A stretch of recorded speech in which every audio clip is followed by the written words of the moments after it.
maravilhoso, simplesmente maravilhoso, não é? E se Deus quiser, o ano que vem nós teremos de novo. Ela deverá retornar aqui o ano que vem, não é? São pessoas assim que a gente conhece um pouco a vida delas, conhece a história de vida delas, não é? E que a gente tem que aproveitar, porque são pessoas que têm algo para de fato passar para a gente. E foi muito, muito, muito gostoso. Eu creio que estou falando pelos demais casais. Eu imagino que sim, né? Porque foi de fato muito, muito abençoado. Ela esteve lá na igreja. Como é que é o nome dele? New Life? Não é? Nova Vida, né? Nova Vida.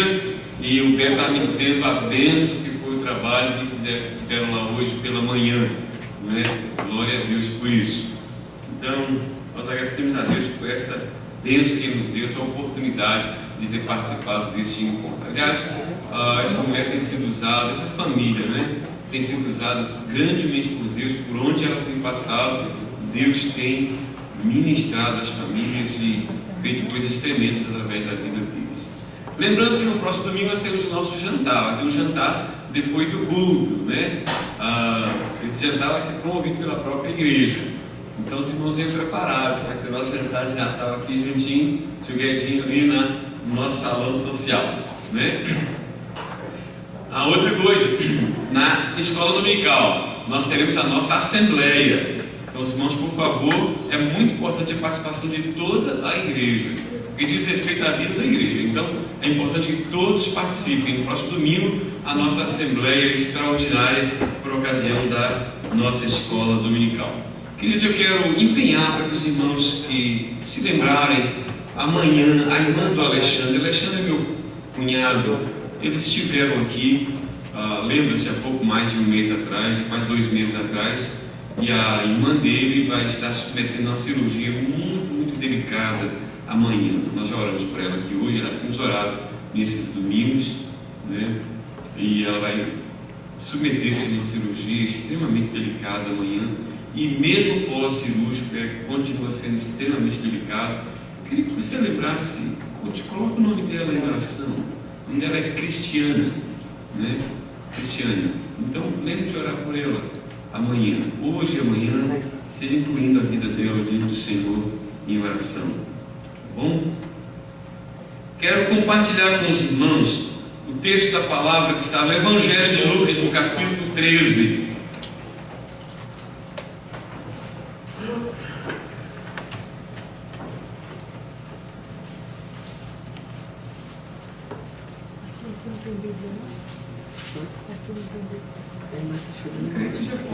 Som que atrás está colocando um barulho, se não puder ficar assim, não traga prejuízo. Capítulo 13 do Evangelho de Lucas, versos 6 a 9. Obrigado, Alejandro.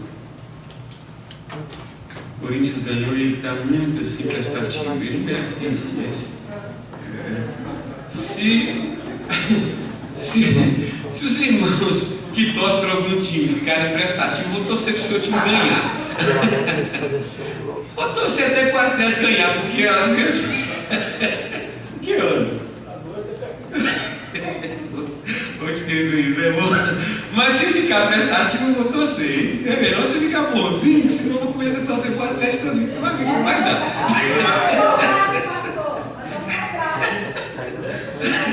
Assim, olho. Vamos deixar lá, né? Lucas capítulo 13, versos 6 a 9. A parábola da figueira estéril. Senhor amado, damos graças pelo privilégio que temos de poder nos reunir nesta noite para cultuar o Senhor. E neste momento, ó Deus, pedimos a unção do Teu Espírito na ministração da Tua palavra, de maneira que ela venha de forma muito clara para o coração e para a vida de cada um de nós, e que ela, ó Deus, que ela gere vida em nós, ainda que nos traga algum constrangimento, ainda que nos traga, ó Deus, alguma situação que possa nos levar a refletir, mas que gere vida, Senhor. É o que nós desejamos e clamamos em nome de Jesus. Amém. Lucas 13, versos 6 a 9, queremos deixar um abraço para todos aqueles que nos acompanham via internet, pessoas de vários lugares vários países, de várias cidades do Brasil. Águas Formosas, né, na sua totalidade, está vendo lá, né, porque o povo de lá é muito solista, né? Um abraço aí para o povo de Águas Formosas. Diz assim o texto: então Jesus proferiu a seguinte parábola: certo homem tinha uma figueira plantada na sua vinha, e vindo procurar fruto nela, não achou. Pelo que disse ao viticultor: há 3 anos venho procurar fruto nesta figueira e não acho. Podes cortá-la. Para que está ela ainda ocupando inutilmente a terra? Ele, porém, respondeu: Senhor, deixa ainda este ano, até que eu escave ao redor dela e lhe ponha estrume. Se vier a dar fruto, bem está, se não, mandarás cortá-la. Que Deus aplique a sua palavra ao nosso coração, amém, queridos?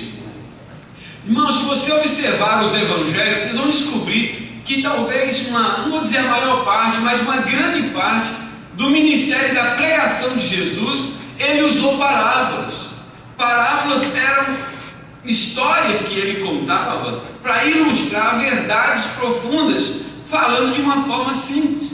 Normalmente ele usava parábolas que o povo podia entender perfeitamente. Por exemplo, essa parábola da figueira estéril era uma parábola que ele podia contar e que o povo entendia, porque o povo era um povo de uma região agropastoril. Eles não tinham essa familiaridade com a indústria. Então era com a pecuária, era com o gado. Então, quando Jesus contava as suas histórias, o povo conseguia entender de forma clara as verdades profundas que ele falava. E aqui está uma das parábolas que ele contou, a chamada parábola da figueira estéril. E é interessante nós observarmos que nesta parábola tem uma figueira plantada numa videira. Ou seja, tem uma figueira plantada num lugar que era cultivo de uva. E diz aí o texto que o viticultor, que o dono da vinha, num determinado período, numa determinada época, numa determinada ocasião, ele vai procurar figo na figueira. Qual é a sua grande decepção quando chegar lá? Abre os galhos, vê tudo florido, tudo muito bonito, mas esta figueira bonita estava desprovida de fruto. E o dono da vinha ficou indignado e disse: olha, mande cortar essa figueira, porque ela está ocupando inutilmente a terra. E o viticultor, o que cuidava da terra, chegou e falou: Senhor, me dá mais um ano, eu vou escavar em volta dela, vou colocar esterco, vou adubá-la, e depois de um ano, que é o período em que ela produz, né? Depois de um ano, o senhor volte novamente. Se o senhor encontrar fruto, valeu a pena ter colocado o adubo. Mas se o senhor não encontrar, aí o senhor fica à vontade de fazer aquilo que está no seu coração, o senhor manda cortar. E a parábola encerra assim, sem deixar a gente saber se ele mandou cortar ou não. Mas tudo indica que ele não mandou cortar, ele deu mais um ano. Eu quero falar sobre as lições que essa parábola traz para a gente. O que nós podemos aprender dessa parábola? Nós podemos aprender muitas coisas, entre elas, em primeiro lugar, que Deus não me plantou na vinha para ser estéril. Deus não me plantou na vinha para ser estéril. Quando plantou aquela figueira em sua vinha, aquele agricultor esperava que ela fosse produzir frutos, porque afinal de contas, ela não estava plantada num lugar qualquer. Ela não estava plantada num lugar ermo da terra. Ela estava plantada num lugar privilegiado. Ela estava plantada num lugar onde se planta uva. E no lugar onde se planta uva, a terra tem que ser muito bem preparada. Não sei se vocês ouviram ou tomaram conhecimento que algum tempo atrás, não sei quantos conhecem o Nordeste do Brasil. Quando você vai para o Nordeste, quando você ultrapassa a Bahia, tem a divisa da Bahia com o Pernambuco. De um lado de cá é Juazeiro, não Juazeiro do Norte, mas Juazeiro da Bahia. Do outro lado é a cidade chamada Petrolina, que é do Pernambuco. Dona Gina conhece bem que é pernambucano, não é? Então, o que eles resolveram fazer naquela terra que não produzia nada? Eles resolveram irrigá-la e resolveram cultivar aquela terra. Irmãos, aquela região, lá tem outro baiano que está me ouvindo ali, ó. Aquela região tornou-se conhecida como uma das maiores produtoras de uva, e uva que servia até para exportação, tão boas eram as uvas. Era uma terra especial. E o que é que o dono desta vinha faz? Ele planta uma figueira exatamente onde havia pés de uva, porque ele queria que aquela figueira crescesse cheia de vida, cheia de vício. Ele queria que aquela figueira produzisse fruto, para que quando ele fosse lá procurar fruto na sua devida estação, pudesse encontrá-lo. Mas qual não foi a sua decepção quando chega lá e não encontra fruto? Você há de convir comigo que se o dono daquela vinha foi procurar fruto na figueira, é porque ele entendia que já era a época dela produzir. Concorda comigo? Talvez você e eu, ou aquele que não tem familiaridade com o cultivo de uma planta, de uma fruta, talvez você tenha, por equívoco, vai procurar fruta, igual por exemplo, normalmente as minhas férias é no meio do ano. Irmão, se tem uma coisa que eu sou apaixonado, uma das frutas que eu sou apaixonada é a tal da manga. Mas sabe qual é a minha grande tristeza? É que a manga só produz no final do ano no Brasil. E eu saía daqui pensando, quando eu chegar no Brasil, na casa dos meus familiares, eu vou subir num pé de manga, vou ficar lá em cima, vou levar uma toalha molhada e vou subir lá em cima, sentar num galho daquele e vou só passando a toalha nas mangas, vou chupando manga e jogando bagaço lá embaixo. Mas quando eu cheguei lá no mês de julho, não encontrei manga nenhuma, irmãos. Agora, eu não tinha razão para ficar decepcionado. Por quê? Porque mês de julho é mês de produção de manga. O mês da produção da manga é no final do ano. Tem frutas no Brasil que dá o ano inteiro. Quer dizer, não sei se é o ano inteiro, mas quase sempre quando eu vou na casa da minha irmã, não importa qual mês. Irmãos, se qualquer um de vocês que quiser ir lá, as portas estão abertas. Lá no sul de Minas, no sítio lá perto de Lavras, naquele sítio daquela minha irmã, tem uns 5 pés de jabuticaba. Irmãos, você não consegue ver o caule. Tem gente que precisa de lenço para enxugar, assim, aquelas líquidas que correm em volta, assim. Eu tenho um lenço aqui limpinho, tá? Não posso dizer. Ó, tem uns pés de jabuticaba, você não consegue ver o tronco, o caule. Irmãos, desde lá de baixo, está lá em cima. E não é essas coisinhas pequenininhas, não. Eu não vou dizer assim que é desse tamanho, porque vocês vão achar que eu estou exagerando. Mas é uma jabuticaba grande. E eu fico assim, meu Deus, que coisa mais gostosa. Você pega do lado do pé de jabuticaba e só assim, minha irmã pega aquele balde de jabuticaba e eu fico me deleitando. Mas é o ano inteiro que praticamente ela produz. Mas tem fruta que produz só numa estação. Não adianta você ir em outra estação. Então, quando aquele dono da vinha foi procurar fruto, ele foi na estação própria. Foi na estação certa. Se ele foi naquela estação, era porque era a época dele produzir fruto. Daquele pé de figo produzir fruto. Concorda, Juliano? Porque senão, ele não teria ido procurar fruto.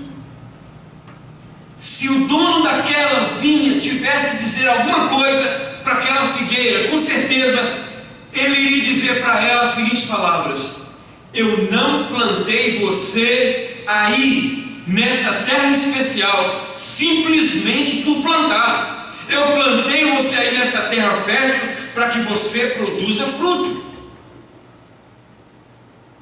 Talvez seja isso que Deus esteja dizendo para muitos de nós.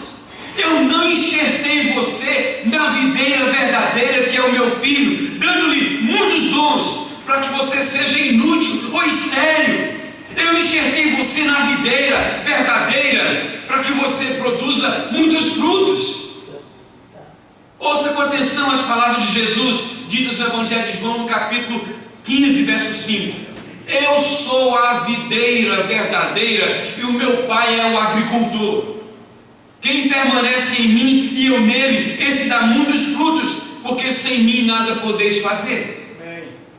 Creio que essas palavras de Jesus nos ajudam a entender melhor a razão do porquê o dono da vinha espera encontrar fruto em sua figueira. Segundo Jesus, um ramo que está ligado nele e ele ligado a este ramo, não faz sentido não produzir fruto.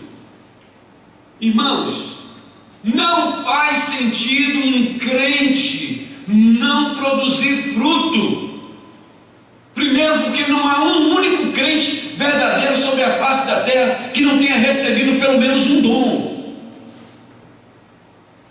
Todos os crentes têm dons dados por Deus através do Espírito Santo. E se Deus nos deu dons, irmãos, Ele nos deu para que nós possamos colocá-lo em atividade. E é um perigo nós recebermos dons do Senhor e os deixarmos inativos dentro de nós. É por isso que ele vai mais além e diz: eu vos designei para que vades e deis frutos, e o vosso fruto permaneça. O moral da história, da parábola da figueira estéril é o seguinte: Deus quer que eu seja produtivo de frutos bons, não como Israel, que foi plantado numa terra especial e produziu frutos ruins. Eu vou ler esse texto para os irmãos. Aliás, depois você deixa marcado na sua Bíblia esse texto, porque ele é muito interessante. O texto de Isaías, capítulo 5, nos fala de uma parábola, a parábola da vinha. Jesus contando através do profeta Isaías ao seu povo Israel. Olha só o que diz: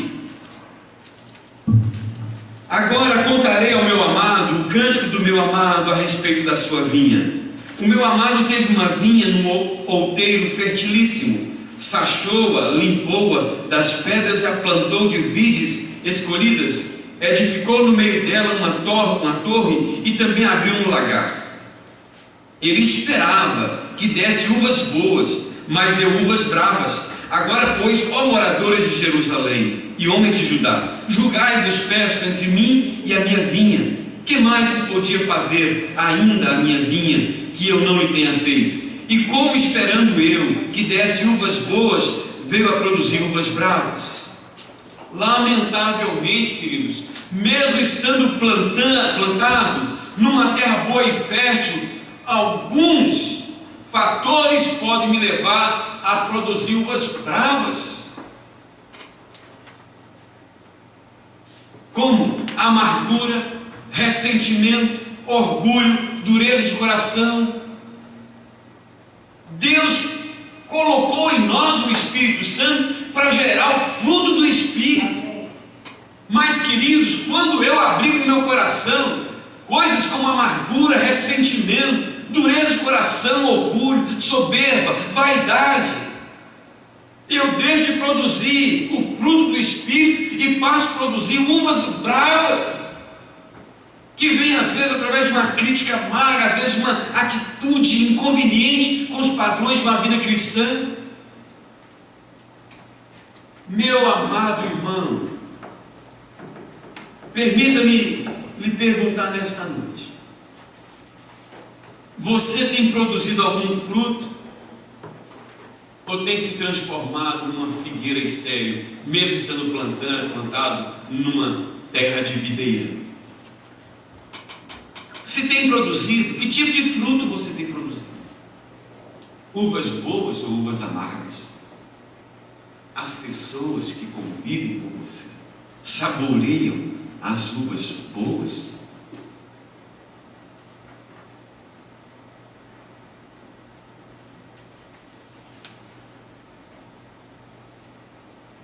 A primeira lição que eu aprendo com essa parábola contada por Jesus é esta. A segunda lição que eu aprendo: Deus não se agrada da minha esterilidade.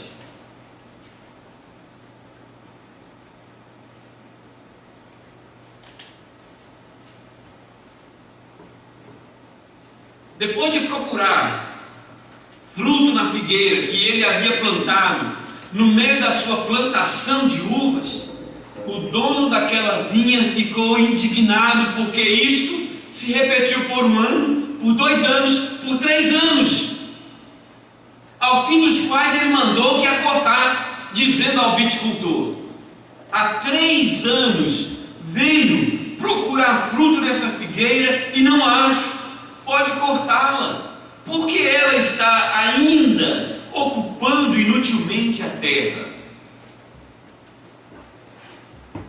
Se aquela figueira tivesse sido plantada ali, no meio daquela plantação de uvas, para dar sombra, então, irmãos, ela estava justificando a razão do seu existir, porque ela estava ali para ornamentar, ela estava ali para produzir sombra. Mas quando ele plantou a figueira no meio da videira, ele não a plantou para ornamentar a sua videira, e nem plantou para que ela desse sombra, ele a plantou para que ela desse fruto. Daí a razão dele ter ficado indignado e ter mandado cortá-la.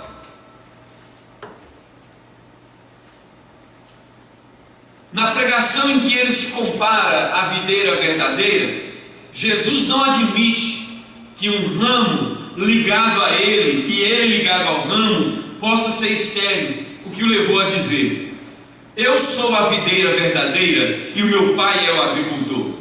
Todo ramo que estando em mim não der fruto, ele o corta, e todo o que dá fruto limpa, para que produza mais fruto ainda. João 15, 2. Segundo Jesus, o que aconteceu com o ramo que, estando ligado a ele, não dá fruto? Ele o corta. Mas o que dá fruto, o que Jesus faz? Limpa, para que ele produza mais frutos ainda. Veja, irmãos, a ideia é: Deus não se agrada da minha esterilidade, sendo eu fértil, sendo eu produtivo, sendo eu habilitado e capacitado para fazer e para produzir. Deus não se agrada que eu fique inativo. O que eu aprendo aqui nessas palavras de Jesus é que na vida do cristão não há lugar para a esterilidade. No dia em que Deus não tiver mais um propósito para a minha existência aqui na terra, Ele irá me transferir para a glória. Mas, enquanto Ele tiver um propósito para o meu existir aqui na terra, o seu desejo é que eu seja produtivo e fértil. Alguns anos atrás eu tive o privilégio de hospedar na minha casa o pastor Russell Shedd. E num daqueles dias estávamos tomando café da manhã, e como sempre ele tem o seu café especial, umas sementes, uns cereais especiais que ele usa, por isso é tão vigoroso daquele jeito, né? Não sei quantos sabem de que eu estou falando. O seu Shedd é uma das maiores autoridades de exposição da palavra no Brasil e no mundo. O mundo inteiro conhece esse homem. Mas não só pela sua cultura e eloquência, mas pela sua humildade e a forma intensa como ele serve o Senhor. Mas um dia ele estava na minha casa e nós começamos a conversar, e um dia ele disse assim: olha, meu irmão, eu peço a Deus uma coisa: no dia em que ele entender que eu não sou mais produtivo, que ele não me deixe mais ficar aqui.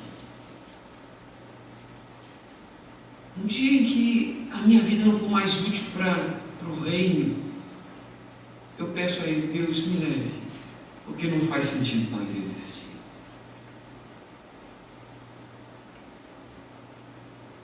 O moral da parábola da figueira estéril é que Deus não se agrada da minha esterilidade, porque Ele me plantou na sua vinha para ser fértil e produtivo. Contudo, se eu insistir na minha esterilidade, eu corro o risco de ser cortado a qualquer momento.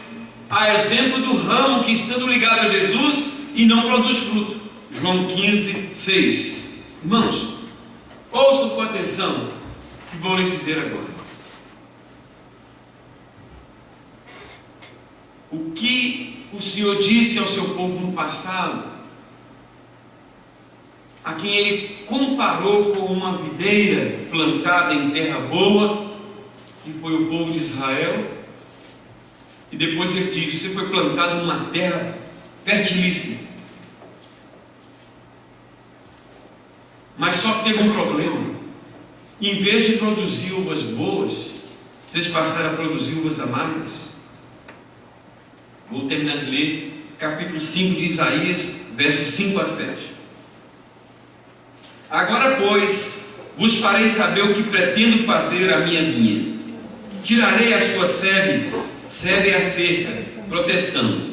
Tirarei a sua proteção, para que a vinha sirva de pasto. Derribarei o seu muro, para que seja pisada, torná-la em deserto. Não será podada nem sachada, mas crescerão nela espinheiros e abrolhos. Às nuvens darei ordem que não derramem chuva sobre ela, porque a vinha do Senhor dos Exércitos é a casa de Israel, e os homens de Judá são a planta direta do Senhor. Este desejou que exercesse juízo, e eis quebrantamento da lei, justiça, e eis aí clamor. Irmãos, por favor, não entendam como uma ameaça. De maneira nenhuma estou aqui para poder fazer uma ameaça e colocar Deus nessa posição de alguém que está te ameaçando. Só estou querendo que nós tomemos consciência da seriedade que é nós sermos inúteis, sermos estéreis, sendo nós produtivos. É muito sério, irmãos. Chegou um momento que Deus cansou. Desculpa a expressão, é só uma força de expressão, porque Deus não cansa. Chegou um momento que Deus disse assim: tudo bem, vocês insistem em ser assim, vocês estão plantados numa terra boa, fértil, para produzir, mas vocês estão produzindo frutos da pior qualidade. Eu vou tirar de vocês a proteção, e vocês serão pisados.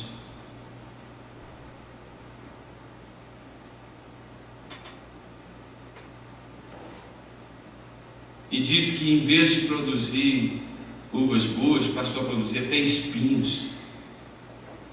Você consegue agora entender o que você olha para a vida de alguns crentes que outrora foram tão produtivos, tão férteis, e depois de um tempo ficou tão desprovido de frutos? E aí você consegue dizer: eu não consigo mais entender. A vida dessa pessoa mudou, olha como está transformada.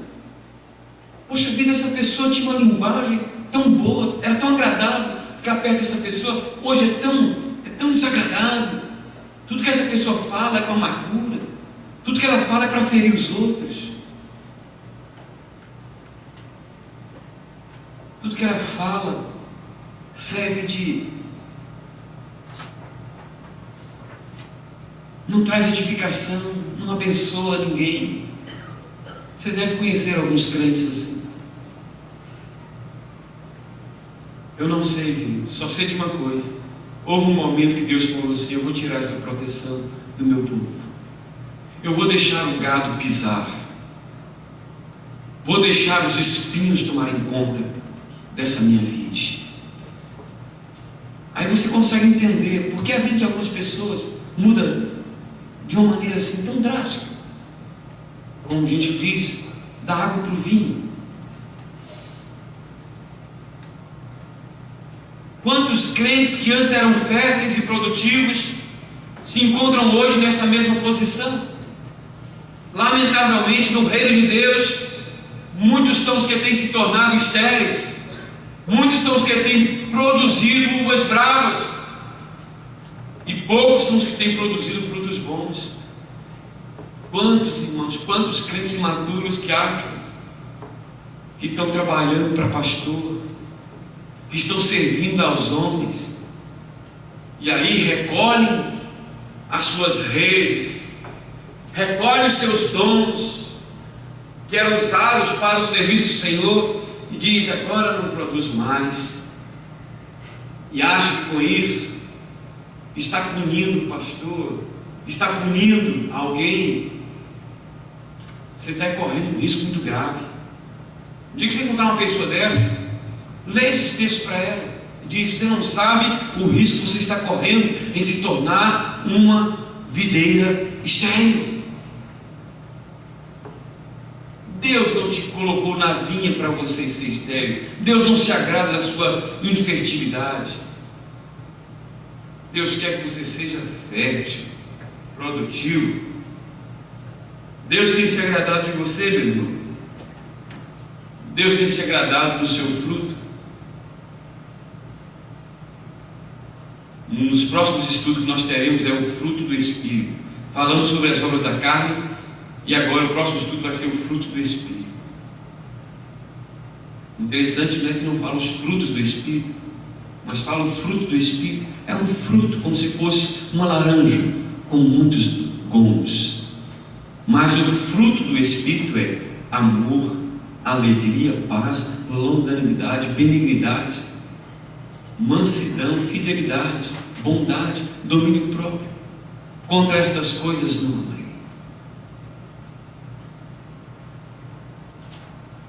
Sim, Senhor. Deus não colocou o Espírito Santo dele em você para você gerar nada.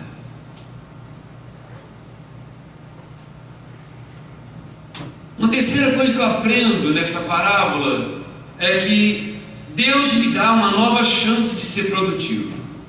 Deus me dá uma nova chance de ser produtivo. Uma olhada superficial no texto nos dá a entender que o dono da vinha foi muito radical. Ele foi muito severo, muito inflexível com a figueira estéril. Contudo, quando nos atemos um pouco mais do texto, nós descobrimos que o dono da vinha foi muito complacente. Na verdade, ele foi muito misericordioso com aquela figueira. Ouçam com atenção o que nos diz o texto, versos 6 e 7. Pelo que disse ao viticultor: há 3 anos venho procurar fruto nesta figueira e não há. Pode cortá-la. Para que está ela ainda ocupando inutilmente a terra? Ele, porém, respondeu: Senhor, deixa ainda este ano, até que eu escave ao redor dela e lhe ponha estrume. Se vier a dar fruto, bem está. Se não, mandarás cortá-la. O dono da vinha poderia ser taxado de rigoroso e até mesmo de inflexível e intolerante. Isto se ele não tivesse dado àquela figueira as condições necessárias para que ela se tornasse produtiva, o que não é o caso em questão. Pelo contrário, diz aí que ele a plantou numa terra cultivada, numa terra que se plantava a videira. Veja bem, ele foi lá no primeiro ano, na estação de frutos, e não encontrou frutos. Ele é misericordioso, ele é bondoso, ele é cheio de graça. Ok, vou esperar mais um tempo. Foi lá no segundo ano. No segundo ano também não encontrou figo. Mas ele é bondoso, misericordioso, cheio de graça. Foi lá no terceiro ano. No terceiro ano também não encontra.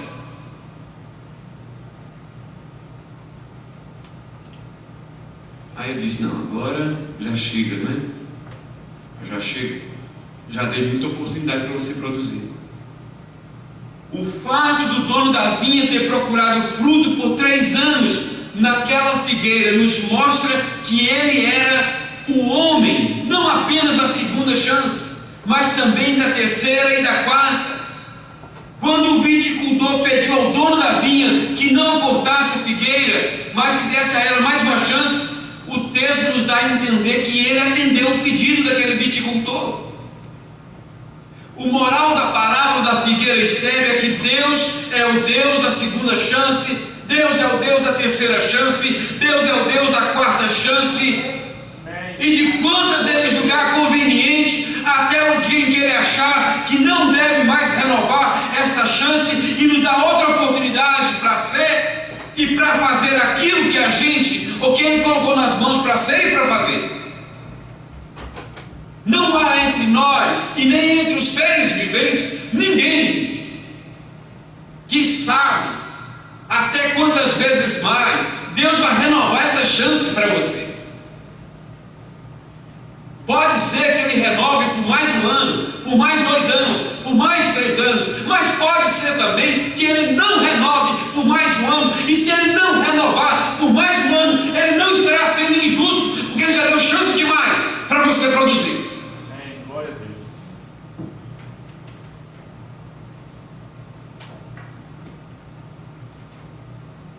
No ventre de um grande peixe, Jonas orou e pediu a Deus perdão por ter fugido do seu compromisso e da sua responsabilidade de pregar na cidade de Nínive. E Deus resolveu perdoá-lo e dar a ele uma nova chance de fazer aquilo que ele não quis fazer da primeira vez. Ouçam com atenção o novo chamado de Deus a Jonas, dando-lhe mais uma vez a chance de fazer aquilo que ele havia deixado de fazer. Começa assim o capítulo 3. Veio a palavra do Senhor segunda vez a Jonas, dizendo: dispõe-te. As palavras são as mesmas da primeira vez. Dispõe-te, vai à grande cidade de Nínive e proclama contra ela a mensagem que eu te digo.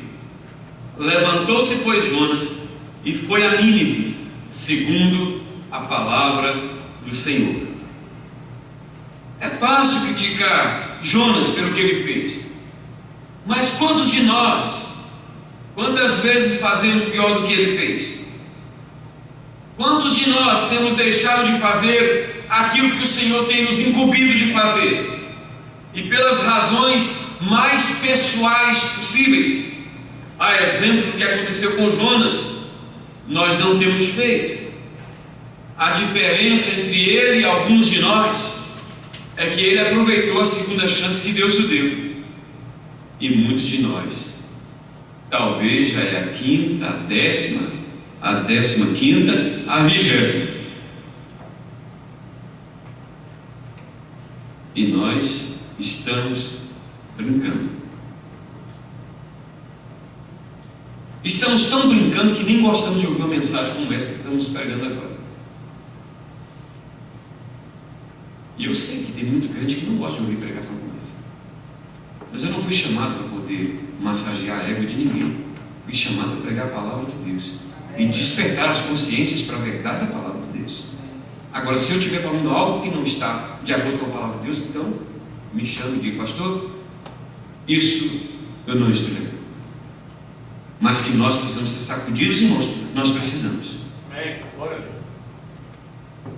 É verdade, queridos, que Deus é o Deus da segunda, da terceira, da quarta e de quantas outras chances Ele julgar conveniente nos dá. Contudo, é verdade também que na maioria das vezes, preste atenção nisso aqui, é verdade também que na maioria das vezes, quanto mais chances desperdiçamos, maiores e mais dolorosas costumam ser as consequências que nos acompanham por não termos sabido aproveitar as chances anteriores.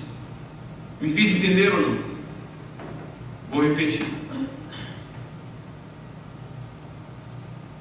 É verdade também, Deus é o Deus da primeira, da segunda, da terceira e da quarta chance, quantas Ele julgar necessário.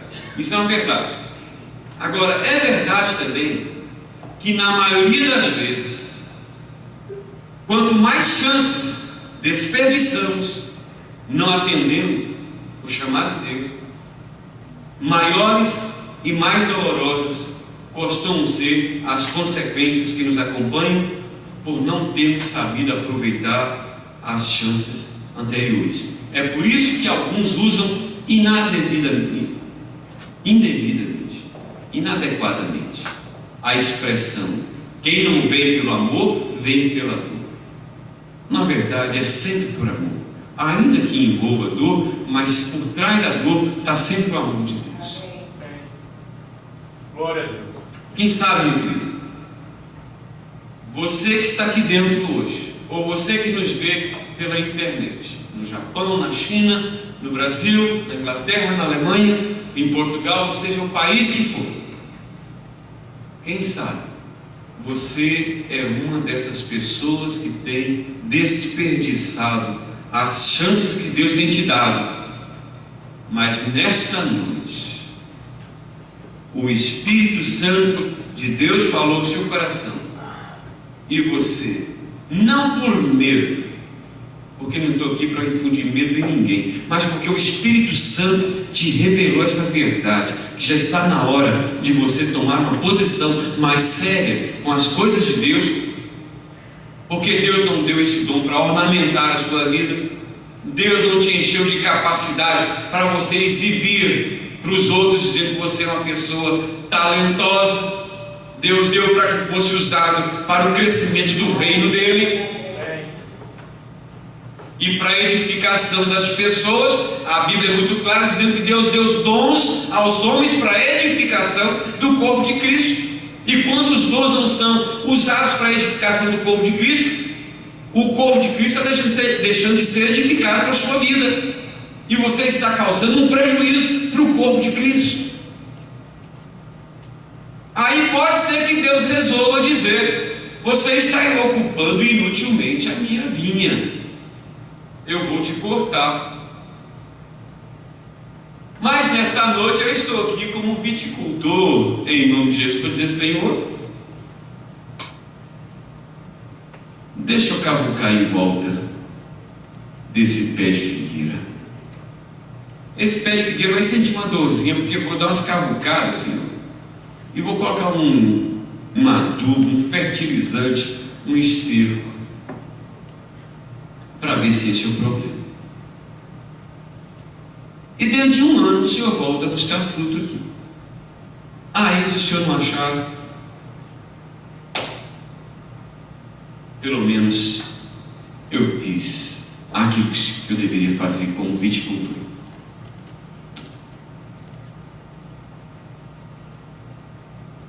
Essas são algumas das lições que eu aprendo na parábola de figueira. E eu espero que nesta noite essas lições tenham ficado gravadas em nossa mente e em nosso coração.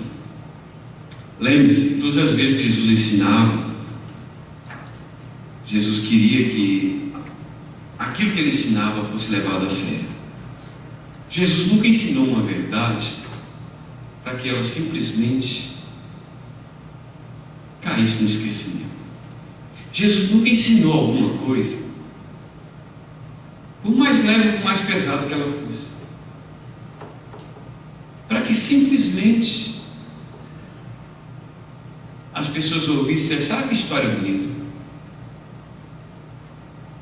Um dia alguém chegou para Jesus e disse: sim. Jesus disse: olha, você tem que amar o seu próximo. Um cínico desses que existem em muitos lugares chegou e disse: mas eu não sei quem é o meu próximo. Oh, você não sabe? Vou te contar uma história. Descendo para Jericó, ia um homem montado, ia na altura, no meio da cidade ou a caminho. Este homem foi assaltado e deixado semi-morto no chão, na beira da estrada. Um sacerdote por ali passava. Oh, não posso me sujar. Passa um levita. Oh, que pena. E passa um samaritano. O samaritano desce do seu cavalo, da sua mula, do seu jumento, desce do seu animal, tira um óleo, limpa as feridas daquele homem, cuida daquele homem, coloca-o sobre o seu animal e vai puxando até encontrar uma estrebaria, até encontrar uma pensão. Quando chega lá e diz para ele: olha, quanto é que o senhor cobra diária aqui? É tanto. E para poder ajudar uma pessoa que está assim, é tanto. Eu estou pagando por tantos dias para o senhor cuidar desse moço. Se precisar de mais, pode cuidar que eu pago. Jesus olha para os seus interlocutores e pergunta: quem foi o próximo daquele homem que estava caído? Ou quem foi o próximo Foram os religiosos? Ou foi aquele que nem dizia que era religioso, que era o samaritano? O próximo foi o samaritano. Você sabe quem é o seu próximo agora? Sim, agora eu sei. Meu próximo nem sempre é quem está mais próximo. Meu próximo nem sempre é quem eu quero ter como próximo. Meu próximo é aquele que Deus coloca próximo de mim para ser alcançado pelas minhas mãos e abençoado pela minha vida. Esse é o meu próximo. Então vai e faça o mesmo. Jesus nunca contou uma história para que ela ficasse no vazio. Todas as vezes que ele contou uma história, ele queria que aquela história, que aquela mensagem, que aquela verdade fosse levada a sério. E nesta noite, talvez essa mensagem possa ser mais séria do que nós imaginamos. Nessa noite, o Senhor está dizendo para mim e para você: pegue essa palavra, põe no seu coração. Não deixe o diabo colocar espírito de crítica na sua vida, na sua mente. Não deixe o diabo pensar que essa palavra é para fulano ou para Beltrano. Deixa que o Espírito Santo diga para você que essa palavra é para você. Não é para quem está ao seu lado, nem para quem está atrás, nem para quem está à frente. É para você. E viva. E vamos ser uma igreja frutífera para a glória do Senhor Jesus. Amém? Glória a Deus. Vamos ficar de pé? Enquanto o Beto vai templar uma música ali, bem suave, gostaria que nós fizéssemos uma oração. Quem está ao seu lado não precisa ouvir, mas se você for sincero, Deus vai ouvir. E a oração é a seguinte: Deus, o Senhor não me plantou numa vinha para eu ser estéril.